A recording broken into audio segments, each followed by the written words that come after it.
Hey friends, welcome to Huge Head Studio. My name is Robbie, and this week I'm feeling old, and I decided it's time for some of my favorite childhood heroes to feel old as well. So I'm starting a new series, the Middle-Aged Mutant Ninja Turtles.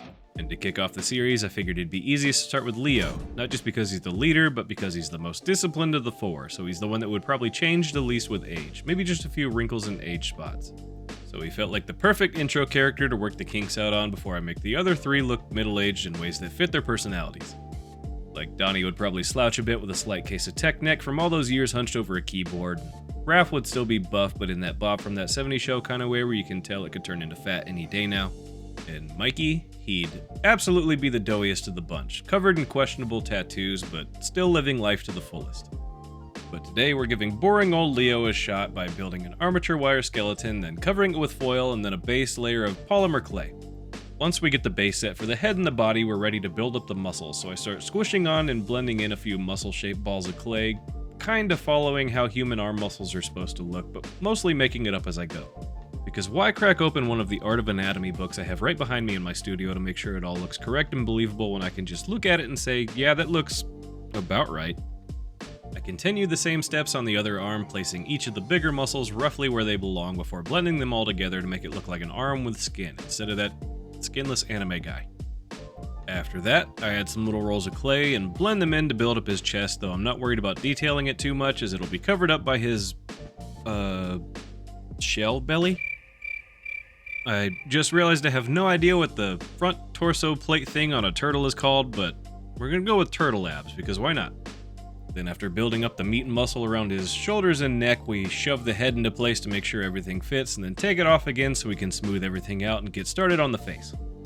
To build up the, beak? Man, I don't know turtle anatomy. Anyway, to build it up, we add 3 balls of clay in the shape of a gas mask and blend them in until it looks like the classic Ninja Turtle beak from the 80s and 90s. Then, because he's supposed to be middle-aged, we add some wrinkles and laugh lines. Not too many though, as he's only supposed to be middle-aged, so he's not old, he's just experienced. We throw the head back on the body for now and get started on the shell, which I built up off-screen using the same steps as the head, shaping the bulk out of aluminum foil and then covering it with a base layer of clay. Then I scratch in the hexagonal shell designs from the cartoon before adding another roll of clay around the perimeter to build up the edge of the shell and then blend it all in. To make sure the shell bonds well with the body, I drilled some holes into the shell and added a few pieces of armature wire and then pressed it against the soft clay on the body to mark where everything should line up. After that, I drilled some matching holes into the body and set the shell in place, so now it's held together with a combo of armature wire and some well-placed bacon bond. After adding some more details, I threw it in the oven to bake. While it's in the oven, I get back to work on the head by adding some pre-baked eyes into the sockets and then carve a few more scratches and wrinkles to make him look slightly more weathered and aged. Next, I add a strip of clay that I rolled flat with my pasta maker around his head to make his mask and then cut it to shape around the beak and the eyes. I add some wrinkles and folds to help imply that the mask is made out of fabric and then blend in some thicker brows to make his eyes look a little bit more expressive and grumpy. That does it for the head, so I threw it into the oven to bake and then moved back to the now baked and cooled body to add the turtle abs. I'm using Super Sculpey for this part because it's pretty firm, a lot more firm than the Sculpey 3 that I'm using everywhere else, so it'll maintain a nice, smooth, flat shape a lot easier.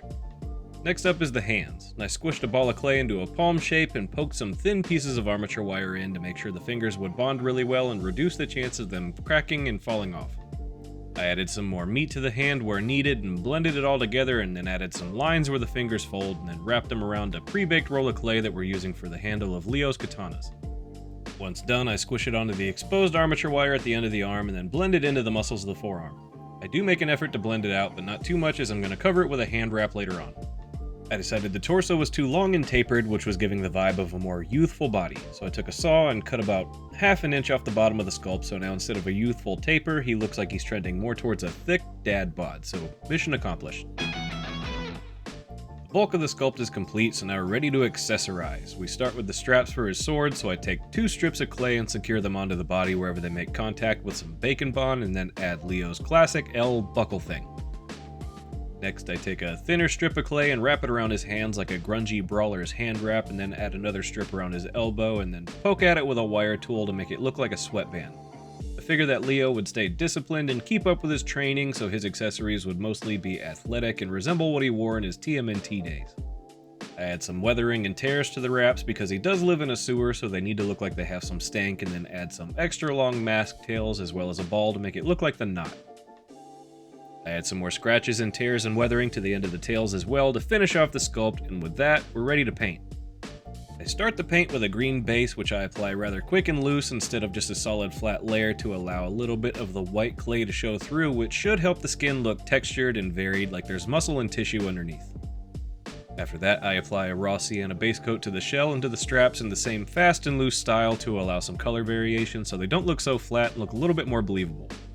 Once it dries, I add a dark muddy wash and then I wipe the surface so that the recesses stay dark and the surface stays slightly stained to push the variation a little further. Again, just as an effort to make it look a little less cartoony. Next, I start to slowly separate the highlights and lowlights on the skin by dabbing on a slightly lighter and yellower green, and then I blend it all around with an old mop brush. I repeat the process a few times, making each layer slightly lighter by mixing in a little bit more yellow into the green. Then I blend it with the mop brush in tighter circles each time, which gives me a nice soft gradient from highlight to lowlight across the skin and should help accent the muscles and make them pop. I do the same on the face by pushing the highlights on the highest point of the... I guess we decided to call this a beak, right? Anyway, I lighten whatever the nose thing is and then add a few highlights here and there around his face to accent the wrinkles. After that, I take a darker mix of a greenish-brown wash and then pull back on the bristles of the brush so that they flick little dots of paint randomly across the skin to imply texture and age spots, which really helps the believability of the paint job and pushes it a little farther away from looking too cartoony. Next, I brush a lighter yellow onto the turtle abs and then dab it with the mop brush to give it some texture, and then brush the same yellow onto the high points of the shell and blend it smooth before moving on to the arm wraps and sweatbands, which of course I paint in Leo's favorite blue because if there's one thing these turtles take seriously, it's their color coordination. I brush a base of the same blue onto his mask before moving on to start adding some grunge and stank to all the gear, because after years and years of training in the sewers, his gear would absolutely have to be as experienced and seasoned as he is. So I brush on a few washes of a thin sepia to all of his accessories and to his mask until it all looks nice and icky. Then I dry brush on a lighter blue onto the mask here and there to make it look a little older and bleached and to break up the flat color. I then apply a slightly redder brown to his straps to separate the color from the brown in his shell, and then weather them just a little bit with some darker washes and a few highlights. Not too much weathering, just enough to show some age. Then I do just a lot of random cleanup duty by painting the sheaths for his swords and then a handful of other odd details before I add some shadows and highlights and metallic paint to try to imply an embossed look on his L buckle. Once that's done, I sketch the iris on with a pencil to make sure that the placement is right, and then paint it blue and then add a simple little black dot for his pupil.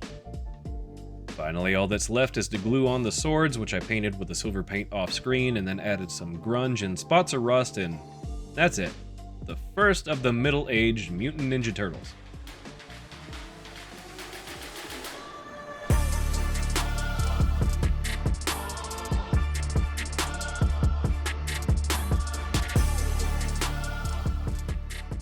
Well, I hope you enjoyed this project, and if you did, be sure to like and subscribe so you can keep up with this dumb little series as well as all the other nonsense we come up with.